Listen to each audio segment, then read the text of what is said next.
കേരളത്തിലെ പരമ്പരാഗതമായ ക്ഷേത്രവാസ്തുവിദ്യയുടെ ഒഴിച്ചുകൂടാൻ വയ്യാത്തൊരു ഭാഗമാണ് ക്ഷേത്രക്കുളങ്ങൾ.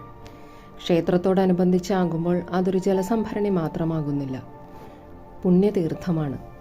എല്ലാ വർഷവും നടക്കുന്ന ദേവന്റെ ആറാട്ടിലൂടെ ആ പുണ്യജലം അതിൻ്റെ ചൈതന്യം ഇരട്ടിപ്പിക്കുകയാണ് ചെയ്യുന്നത്. ഒരു ക്ഷേത്രമെന്നാൽ ദേവന്റെയോ ദേവിയുടെയോ ആവാസസ്ഥാനമാകുന്നു. ഇന്ത്യയിൽ കേരളമൊഴിച്ചുള്ള ഇതര സംസ്ഥാനങ്ങളിൽ ക്ഷേത്രങ്ങൾ ആരാധനാലയം എന്ന സങ്കല്പത്തിലാണ് നിർമ്മിച്ചിട്ടുള്ളത്.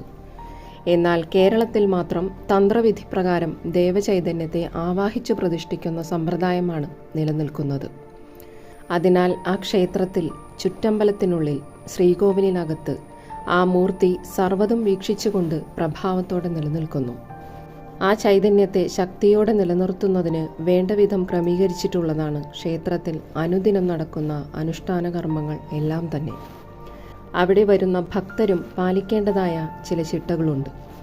അത് ശരീരശുദ്ധി, മനഃശുദ്ധി, വാക്ശുദ്ധി, ഇന്ദ്രിയശുദ്ധി, കർമ്മശുദ്ധി ഇങ്ങനെയുള്ള പഞ്ചശുദ്ധികളാണ്. ഇവയിൽ ശരീരശുദ്ധിക്ക് വേണ്ടിയാണ് ക്ഷേത്രക്കുളങ്ങൾ പ്രധാനമായും നിർമ്മിക്കപ്പെട്ടിട്ടുള്ളത്. കുളിച്ച് ഈറനോടെ ദേവനെ വണങ്ങണം എന്നുള്ളതാണ് ഏറ്റവും ഉത്തമമായ ക്ഷേത്ര ആരാധനാ സമ്പ്രദായം. അപ്രകാരം അനുഷ്ഠിക്കുന്നവർക്ക് അതിൻ്റേതായ ഗുണഫലങ്ങളും ലഭിക്കും. ക്ഷേത്രക്കുളങ്ങളിൽ തുടർച്ചയായി നടക്കുന്ന പുണ്യാഹ കർമ്മങ്ങളും ദേവന്റെ ആറാട്ടും ആ ജലത്തിൻ്റെ പവിത്രത വർദ്ധിപ്പിക്കുന്നു. ആയതിനാൽ അതിൽ സ്നാനം ചെയ്താൽ ശരീരശുദ്ധിയും ഒപ്പം മനഃശുദ്ധിയും ലഭിക്കുന്നു.